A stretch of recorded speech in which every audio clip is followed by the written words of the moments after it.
सलाम मेरे अजीज पंको। जिनबू स्टोरीज का तीसवां पार्ट लेके मैं आ गई हूँ कि खुदा का खौफ करो, इतनी कहानियां सुन चुके हो तुम लोग, लेकिन अभी भी हर वीडियो के नीचे यही कमेंट होता है कि जिनबू स्टोरीज ले आओ। तो लो भाई पकड़ लो। अगर मेरे पीछे तुम्हें खड़खड़ की आवाज आ रही है तो उसको इग्नोर करना, गर्मी बहुत ज्यादा, मैं पंखा ऑन करके बैठी हुई हूँ। लाइट्स ऑफ करो, हेडफोन्स लेके बैठो और हम शुरू करते हैं। पहली ईमेल में आई है और ये कहते हैं, I am from Karachi and आज जो स्टोरी आपको बताऊंगी वो मेरी कजन की है, मेरे ताया की बेटी की, और मेरी आंखों देखी है ये बात। और ये कहानी 2016 की है, जब मैं 8th क्लास में थी।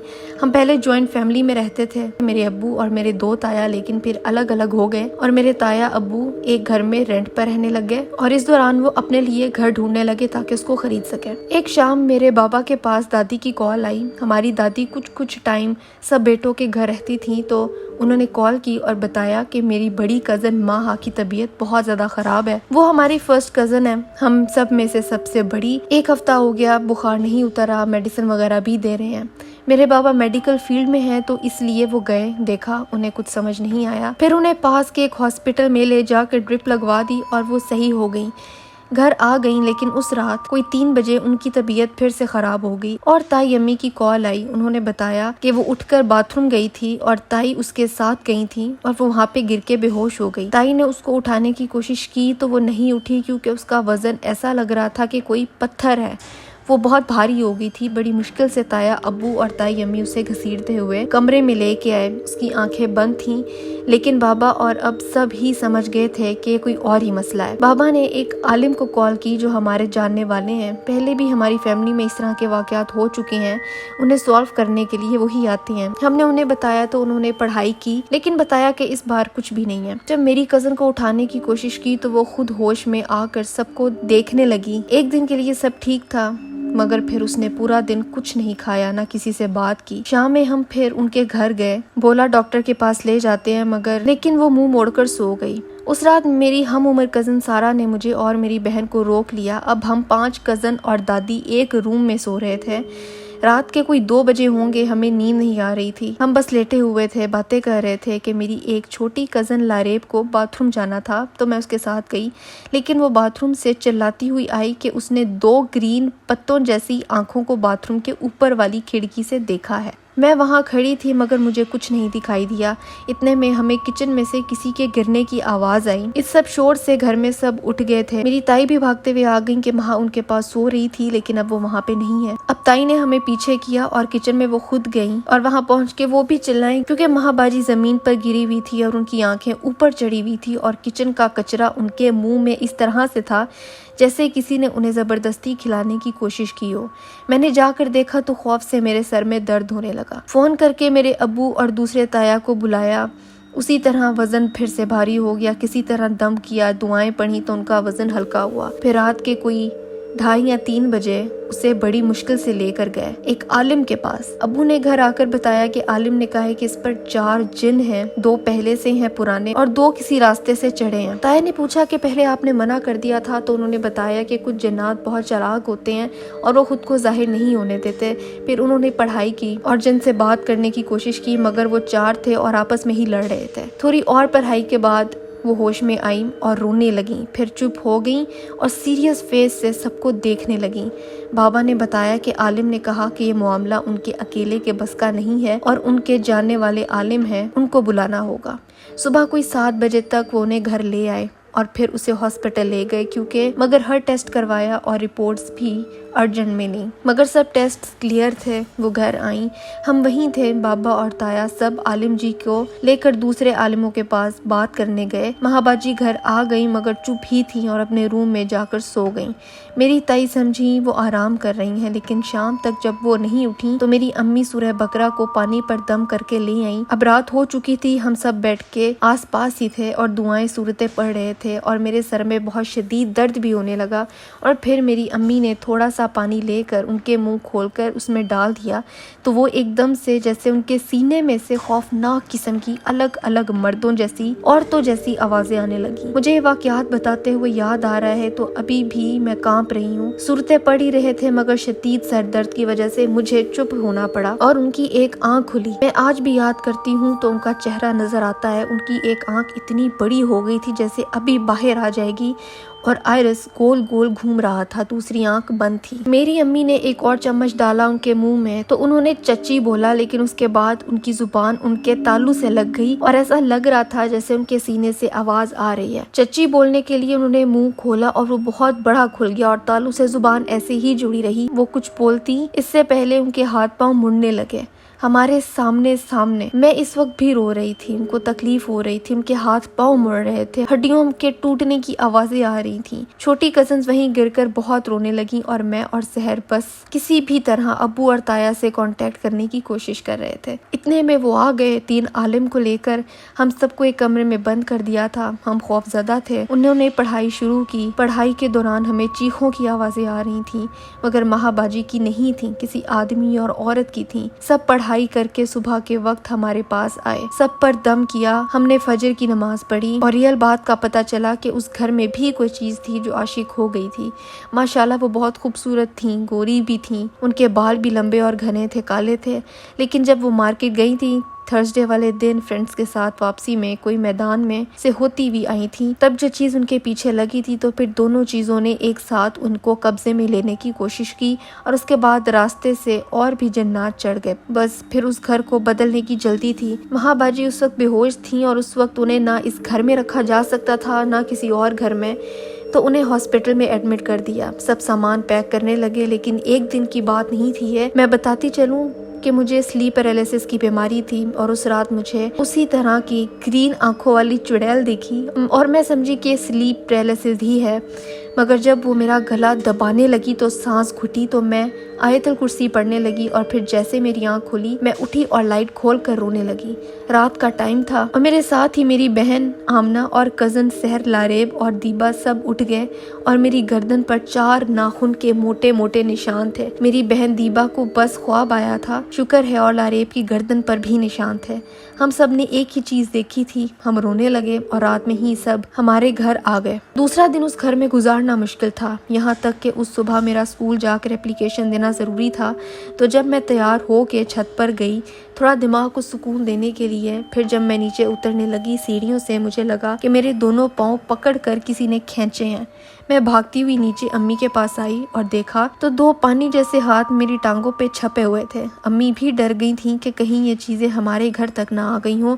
और फिर मैं स्कूल से वापस आई और सुना महाबाजी की तबीयत खराब है। फिर हम हॉस्पिटल गए। हमने वहाँ पे 3 दिन और 3 रातें बड़ी मुश्किल से गुजारी। महाबाजी बस लेटी रहती थी और जो उनको ड्रिप लगी होती थी उसको बस बार बार हाथ मार के निकाल देती थी और खून जाया होता रहता था। पढ़ाई अपनी जगह जारी थी। 2 हफ्ते गुजर चुके थे। फिर थर्सडे की रात थी और उनको वेंटिलेटर पर डाल दिया। किसी भी टेस्ट में कुछ नहीं आ रहा था। उस रात मुझे फिर खौफनाक सा ख्वाब आया। मेरी ताई और मेरी अम्मी ने एक जैसे ख्वाब देखे थे कि काले काले कपड़े पहनी हुई औरतें महाबाजी को ले जा रही हैं। मैं सुबह काम के लिए स्कूल गई और जब वापस आई तो मेरी एक और बड़ी कजन माहिरा भी आई हुई थी और सब रो रहे थे कि महाबाजी घर आ रही हैं। मगर जब वो आई तो एम्बुलेंस हमारे घर के सामने और उसमें कफन में लिपटी हुई महाबाजी थी। बस फिर एक बात अजीब हुई कि आखिरी वक्त जब उन्हें ले जाया जा रहा था तो जहाँ पे उनको ड्रिप्स लगी थी वहाँ से वेन्स में से खून निकला। सबने कहा कि ये शहीद हैं, अल्लाह उन्हें जन्नत नसीब करे। यार ये कहानी बहुत डरावनी है और ये वाली सुन के मुझे एक्सॉर्सिज्म ऑफ एमिली रोज याद आ गया कि तुम लोगों ने वो मूवी नहीं देखी तो यार उसमें भी सेम ही हालात थे। रिपोर्ट्स बिल्कुल ठीक आ रही हैं और डॉक्टर्स कहते थे कि इसको साइकोलॉजिकल इशू है और एमिली रोज के साथ भी कुछ होता था। खैर अल्लाह आपके ताई को सब्र दे और आई होप कि अब उनके साथ सब ठीक होगा। अगली स्टोरी की तरफ चलते हैं। ये कहती हैं कि मेरा नाम ईमन है। I was born and raised in Oman. ये हादसा मेरी मामा के साथ पेश आया था जब मैं 13 साल की थी। ये स्टोरी बिल्कुल सच्ची है। मैं ये किसी के साथ शेयर नहीं करती, लेकिन जब आपकी वीडियोस देखना शुरू की तो सोचा आपके साथ शेयर करूं। शुरू में तो मेरी मामा बिल्कुल ठीक थी, सबका और मेरी 3 छोटी बहनों का बहुत ख्याल रखती थी। हालांकि लोग बहुत ही उल्टी सीधी बातें बोलते थे कि कहाँ जाओगी इतनी सारी बेटियों के साथ, ये वो। इसी वजह से आई रिमेम्बर मेरी मामा बहुत डिप्रेशन में चली गई। कुछ देर बाद हम लोग एक अपार्टमेंट में शिफ्ट हो गए और वहाँ 9 साल तक रहे अल्हम्दुलिल्लाह। हमारे सुनने में आया था कि सबसे बड़ी पुप्पो काला जादू करती हैं और हमारे घर में भी कुछ आकर करती थी, बट वी इग्नोर्ड इट। उसके अलावा हम क्या कर सकते थे, पापा भी नाराज हो जाते अगर हम इस तरह की कोई बात करते। उनके बारे में लोगों से काफ़ी चीज़ें सुनने को मिलती थी। कुछ दिन बाद ही एक रात 2 से 3 बजे मैं उठी तो आवाज़ आई कि मेरी मामा ज़ोर ज़ोर से रो रही थी। ऐसा लग रहा था जैसे मेरी छोटी बहन मर गई हो, क्योंकि वो उससे बहुत प्यार करती थी। कुछ देर तक तो मैं बेड पर ही लेटी रही, मैं बहुत डर गई थी। फिर जब हिम्मत हुई तब जाके देखा कि मामा सहमी हुई पर चुप थी। फिर मैंने जब उनसे पूछा, मामा ने कुछ नहीं बताया, बस ऐसे फील कराया जैसे सब ठीक है। मुझे आज तक नहीं पता कि उस रात हुआ क्या था। फिर 2 दिन बाद हुआ ये कि हम शाम को 8 बजे कारी साहब हमारे घर आते थे, उनके पास हम पढ़ने गए। तब मामा अकेली थी। फिर जब हम कारी साहब से पढ़ के वापस आए तो हमने देखा कि मामा नमाज पढ़ रही थी। हम सबको बहुत भूख लगी हुई थी। हम सब इंतजार कर रहे थे कि मामा नमाज पढ़ के हम सबको देखेंगी, हमें खाना देंगी, पर मामा जाए नमाज से उठी ही नहीं और नमाज पढ़ ही जा रही थी। 2-3 घंटे गुजर चुके and she was still praying desperately. 3-4 घंटे गुजर गए। हम सब बहुत छोटे थे। हम सब ने मामा को नमाज से उठवाने की बहुत कोशिश की, पर वो अपने आप को छुड़वा कर नमाज पढ़ी जा रही थी। हमारी बात तक नहीं सुन रही थी। हम सब ने रोना शुरू कर दिया। अपने पापा को कॉल की। पापा शॉप बंद करके घर आए तो देखा कि हम सब बहुत रो रहे थे। पापा ने मामा को जब ज़बरदस्ती से उठाने की कोशिश की तो मामा ने पापा को ज़ोर से बाइट किया हाथ पर और पापा भी डर गए। तब फिर हमने कारी साहब को बुलवाया, दम कराया, बड़ी मुश्किल से बेड पर लटाया मामा को और फिर वो सो गई। फजर का वक्त था। मैं मामा को ढूंढते ढूंढते बाहर गई और देखा कि बाहर दरवाज़ा खुला हुआ है और मामा घर में नहीं है। मैंने पापा को फौरन बताया और पापा कार लेकर मामा को ढूंढने चले गए। सुबह के 8 बजे पुलिस वाले घर आए। कहते हैं कि तुम्हारी मामा मेन रोड के साइड पर सुजूद की हालत में पड़ी हुई मिली थी, उन्हें कोई होश नहीं था। फिर मामा को जब घर लाया गया तो मामा ने घर में आने से मना कर दिया। कहती हैं कि ये मेरा घर नहीं है। बहुत मुश्किल से घर के बाहर चेयर लगाकर बिठाया। मामा बहुत गुस्से में थी। पापा ने कहा कि देखो तुम्हारे बच्चे हैं, तुम्हें क्या हो गया है। मामा ने हमें गुस्से से देखा और कहा कि ये मेरे बच्चे नहीं है, ये मेरा घर नहीं है। हम मामा से बहुत अरसे तक डरते रहे। अजीब सी बातें कर कहती, इधर ना बैठो, बच्चे सो रहे हैं। किसी को बुलाकर बात करती और खुद ही अपने आप से बातें करती। खैर उसके बाद हम पाकिस्तान गए, बहुत इलाज कराया डॉक्टर्स को, पीरों से, पर कोई फ़र्क नहीं पड़ा। अब इस वाक़े को 15 साल हो गए हैं। अब मेरी मामा हमें पहचानती हैं पर हमारा ख्याल नहीं रखती, बस खुद ही हंसती हैं और अपने आप से बातें करती हैं। पता नहीं हमारी मामा को क्या हुआ, ब्लैक मैजिक करवाया किसी ने या कोई गलत वजीफ़ा, डिप्रेशन या कुछ ऐसी चीज़ जिससे जन्नात का कोई नुकसान हो गया था जिसकी वजह से वो बदला ले रहे हों। मेरी बहनें अभी भी काफ़ी चीज़ें बताती हैं जो पहले बोलने से डरती थीं। अचानक से लाइट का ऑफ हो जाना, बहुत गंदे और डरावने ख्वाब आना, घर में लड़ाई, चीज़ों का गुम हो जाना वगैरह वगैरह। हमने बहुत कोशिश की, डॉक्टर्स, साइकियाट्रिस्ट, अच्छे पीर, कारी साहब, but nothing seems to work. क्या शी इज़ नाउ फाइन अल्हम्दुलिल्लाह, but mostly she is not in her senses. We love our mother although we lost her that very moment when she refused to accept that she is our mother. ईमन, ये बहुत दुख की बात है। अल्लाह आपको सब्र दे और आपकी वालिदा को सेहत दे और जो भी उनके साथ इश्यूज है, मेरी दुआ है कि वो बिल्कुल ठीक हो जाए और आपको आपकी अम्मी वापस मिल जाए। खैर अगली ईमेल की तरफ चलते हैं। ये कहते कि मेरा नाम सारा है। ये बात बहुत पहले की है। मेरे अबू बताते हैं कि जब मेरे दादा का इंतकाल हुआ था तब से हमारे घर में अजीब चीज़ें होने लगी। हमारे गाँव में हमारी बहुत बड़ी हवेली है जो कि मेरे अब्बू के दादा ने बनाई थी।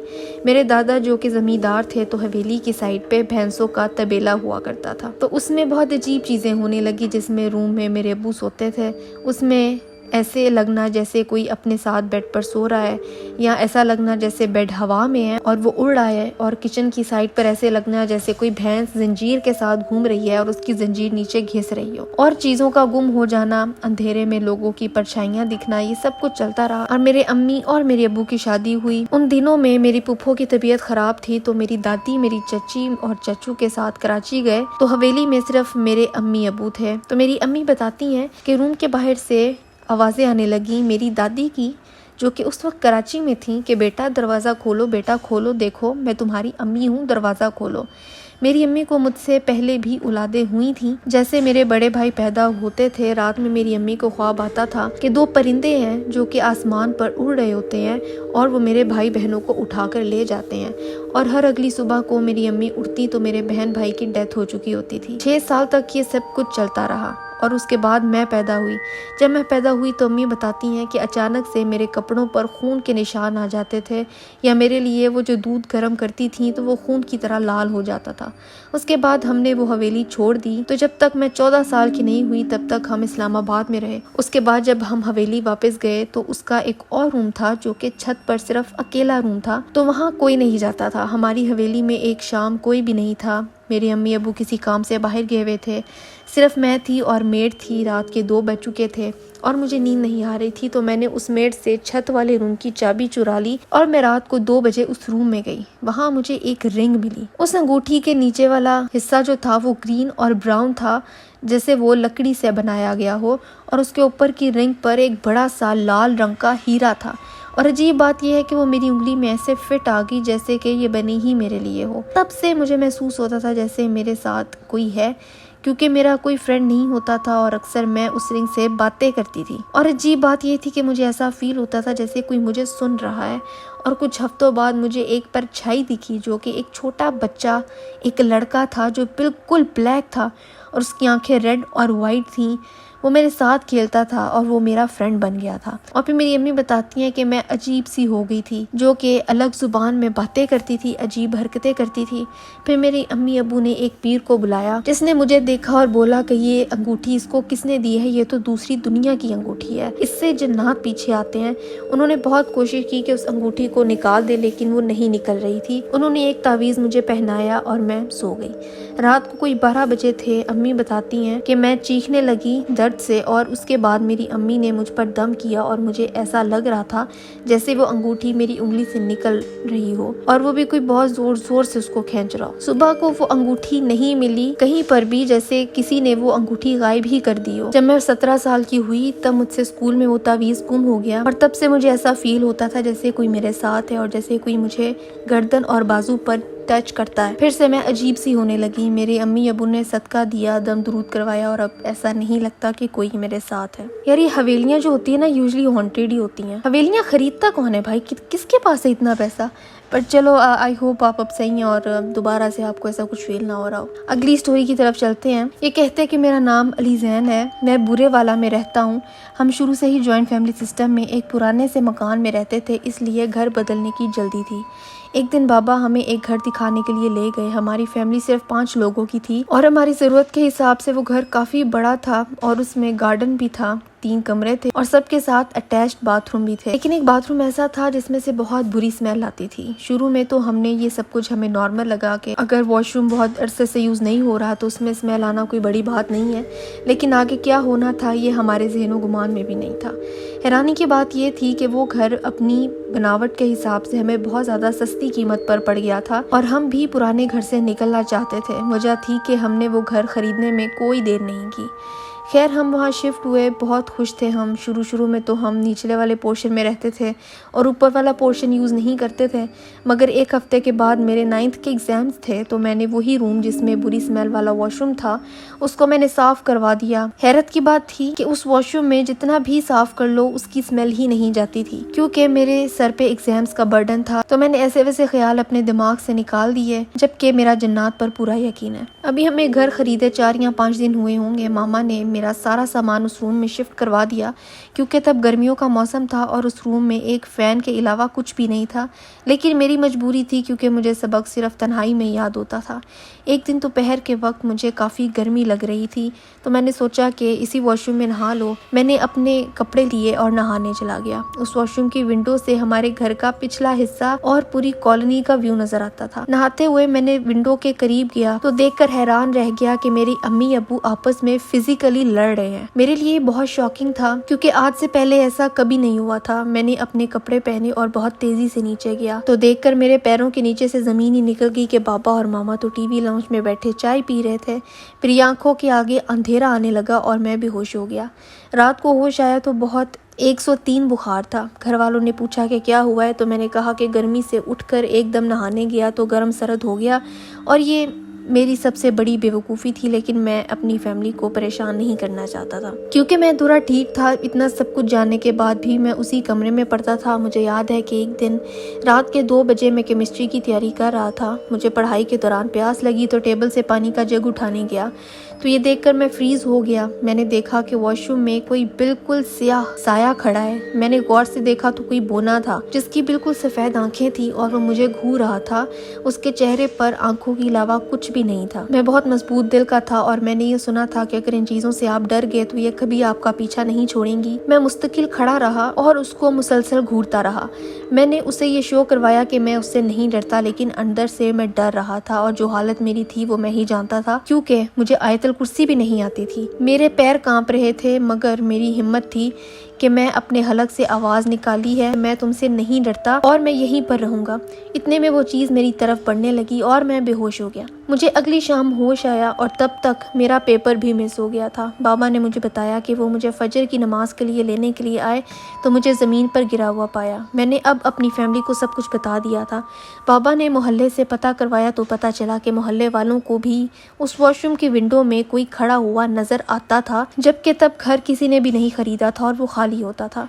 बाबा अगले रोज एक आलिम को लेकर आए। उन्होंने मुझे दम किया, फिर उस रूम में कुछ वक्त तन्हाई में गुजारा, फिर बाहर आकर हमें बताया कि ये जिन काफिर है लेकिन अमन पसंद है। मेरे इसको चैलेंज करने के बावजूद भी उसने मुझे कोई नुकसान नहीं पहुंचाया। आलिम साहब ने कहा कि वो वॉशरूम जिसमें वो स्मेल आती है वो उसका घर है और अगर उसको कोई यूज करेगा तो वो जिन उस आदमी को नुकसान पहुंचा सकता है, इसलिए बेहतर है कि हम उस वॉशरूम को ताला लगा दें। और साथ ही उन्होंने सब घर वालों को और ख़ास तौर पर मुझे 5 वक्त की नमाज और तिलावत करने को कहा। मैंने उस वॉशरूम का लॉक बदल कर उस पर ताला लगा दिया और उस रूम को भी बंद कर दिया।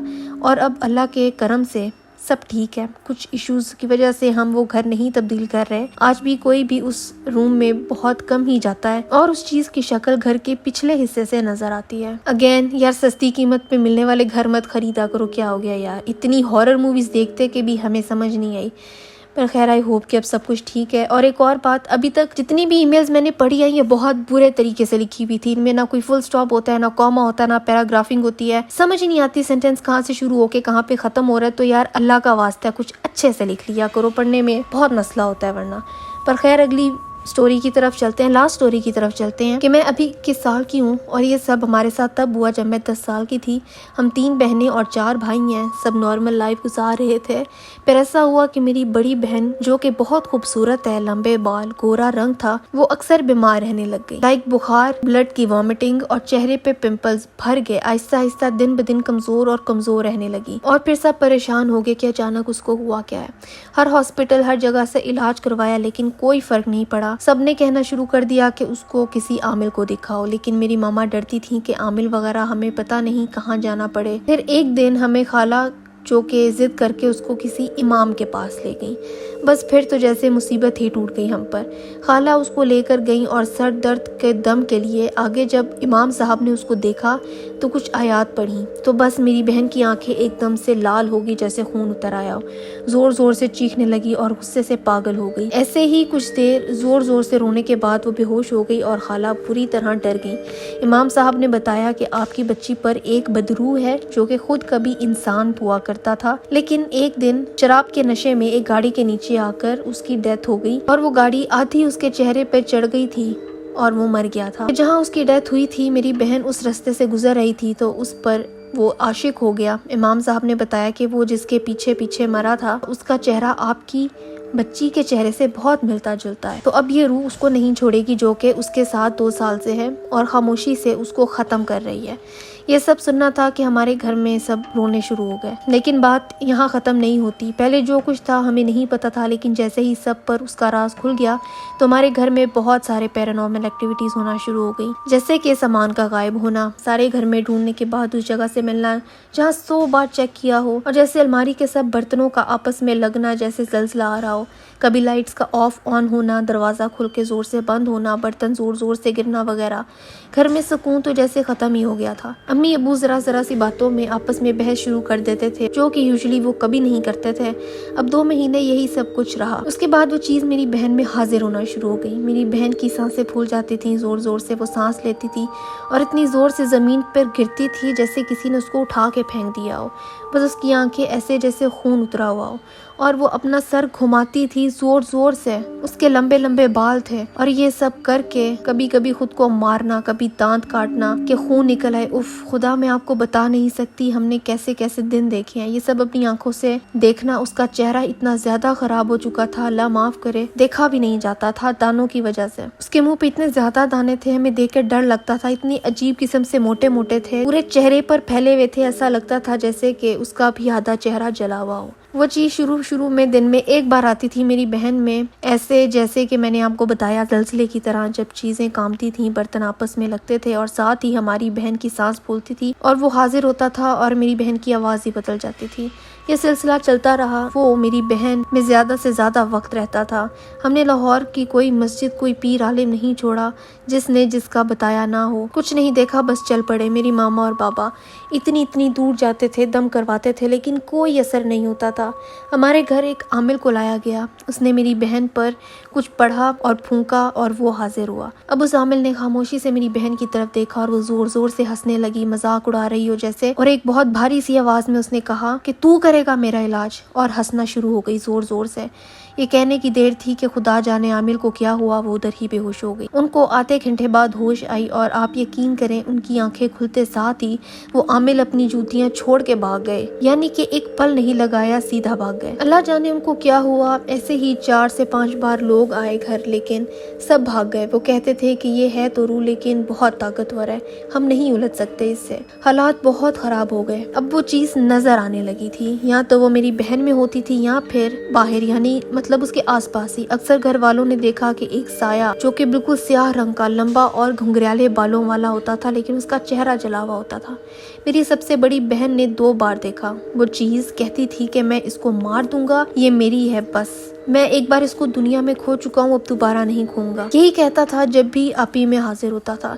सुबह से शाम एक ही बात। वो कहता था कि इसको कोई देखे भी मुझे गुस्सा आता है। यहाँ तक कि उसने हमारे कजन के बारे में बोला कि कोई भी घर ना आए, मुझसे बुरा कोई नहीं होगा, मैं उसको मार दूंगा। हमारे हालात इतने खराब हो गए थे कि बहन को हाथों और पैरों को रस्सियों से बांध के रखना पड़ता था कि वो चीज उसको छत पे ले जाने की कोशिश करती थी, यानी कि उसमें हाजिर होके ऊपर भागती थी कि ताकि छत से छलांग लगा दे। हम इतने मजबूर थे कि एंड में मेरी वालिदा ने कहा कि बस अब सब अपने दिल पत्थर कर लें, अब ये नहीं बच सकती। ये किसी भी माँ के लिए कहना आसान नहीं है अपनी 22 साल की बच्ची के बारे में कि अब ये किसी भी वक्त कुछ भी हो सकता है। और करती भी क्या, हर जगह दिखा चुकी थी। घर कोई नहीं आता था, आमिल भाग जाते थे, रिश्तेदार डर के वैसे ही नहीं आते थे। 6 माह जिंदगी के ऐसे गुजरे। रात रात भर सब बहन भाई एक रूम में इकट्ठे सोते थे और सामने वाले रूम में ऐसा लग रहा होता था जैसे आंधी तूफान चल रहा हो। यूँ सब आंखों के सामने देखते थे और फिर भी यकीन नहीं आता था कि ऐसे कैसे। ये हमने वाकई में देखा है या सिर्फ हमारी इमेजिनेशन है। सुबह शाम का होश नहीं, कोई सोता नहीं था। सब नमाजों में रो रो के दुआ करते थे, कुरान पढ़ते थे। जब तक कुरान पढ़ा जाता था सुकून रहता था, लेकिन उसके बाद वो चीज बहन का बहुत बुरा हाल करती थी, उसको मारती थी। हमारे हाथों में वो रोती चीखती और हम मजबूर ना कुछ कर सकते थे ना उसको बचा सकते थे। लेकिन फिर एक दिन पता नहीं कहाँ से एक बुजुर्ग आए, शायद अल्लाह ने कोई फरिश्ता ही भेजा था। वो हमारी मदद के लिए आए। हम नहीं जानते कि वो कौन थे। उनको किसी ने बताया था कि गली में ऐसे मसला है। वो हमारे घर आए। उन्होंने फिर उस रूह से बात की, उसको प्यार से समझाया कि तू मर चुका है, ये वो नहीं है जिसके पीछे तू मरा है। बहुत समझाया तो उसको कुछ समझ आई, वो मान गया और कहता कि ठीक है मैं इसको छोड़ दूंगा, लेकिन शादी नहीं होने दूंगा इसकी किसी से भी। खैर एक आध हफ्ता सुकून रहा। ये फील होता था कि सब ठीक हो रहा है, लेकिन वो फिर बहन में हाजिर हुआ। अब इस बार वो बाबा जी तेज में आ गए। उन्होंने फिर तकरीबन आधा दिन लगाया, कुछ पढ़ाई की, कुछ पानी के छींटे मारे आपी पर। वो चीखती रही, रोती रही, लेकिन खुदा का शुक्र है वो चीज निकाल दी उन्होंने। और आपी को कुछ दिन लग गए, तावीज दिए, नमाज की पाबंदी और घर में जगह जगह नक्श लगाए। आहिस्ता आहिस्ता सब नॉर्मल हो गया। बहन भी अल्लाह के करम से ठीक है। और अब इस बात को काफी टाइम गुजर गया है, लेकिन बताते हुए मेरी रूह कांप रही है। कैसा कैसा वक्त देखा, हैरान होते हैं। हर जगह दिखाया, कहाँ कहाँ लेके गए, और बस एक बाबा जी आए और उन्होंने अल्लाह के हुक्म से ठीक कर दिया। अल्हम्दुलिल्लाह वक्त के साथ उसका चेहरा बिल्कुल नॉर्मल हो गया, दाने खत्म हो गए जैसे कभी थे ही नहीं। वापस ठीक हो गई है, लेकिन बहुत सारे नुकसान हुए हैं उसकी हेल्थ के साथ, जो कि उसकी सेहत ख़राब हो गई है। वो वापस स्टेबल होने में कई साल लगेंगे। आई एम सॉरी सना, लंबी हो गई है ये ईमेल, लेकिन ये सच है ज़िंदगी का। अल्लाह के करम से अब सब कुछ बिल्कुल ठीक है। यार I am so happy for your sister. अल्हम्दुलिल्लाह इतने बुरे वक्त के बाद वो निकली हैं। और वाकई घर वालों के लिए भी बहुत अजियत होती है, एक बेबसी फील होती है कि इंसान कुछ कर ही नहीं पाता। और अल्लाह उनको भी जज़ा दे जो कि पता नहीं आउट ऑफ नो वेयर आए और उन्होंने आपकी इतनी मदद की। And I am really happy for you and I hope कि आइंदा ऐसा कभी भी ना हो। और आज ये वाली ईमेल्स थी और आज की स्टोरीज काफ़ी अच्छी थी, कुछ हार्ट ब्रेकिंग थी, सैड भी थी, लेकिन आखिर वाली स्टोरी में हमें हैप्पी एंडिंग मिली। आई होप कि अल्लाह सबको अपने हिफ्ज़ व अमान में रखे। और अगर तुम्हारे पास कोई स्टोरी है तो मुझे उसको ईमेल कर दो यहाँ पर। मुझे इंस्टाग्राम के टीम्स में स्टोरी मत भेजा करो, मैं नहीं पढ़ पाती। और कमेंट्स में भी लिख सकते हो। अगर अच्छी हुई तो उसको मैं अपनी अगली वीडियो में शामिल कर लूँगी। और आज के लिए बस इतना ही था। मैं मिलती हूँ तुमसे अगली वीडियो में एक नए टॉपिक के साथ।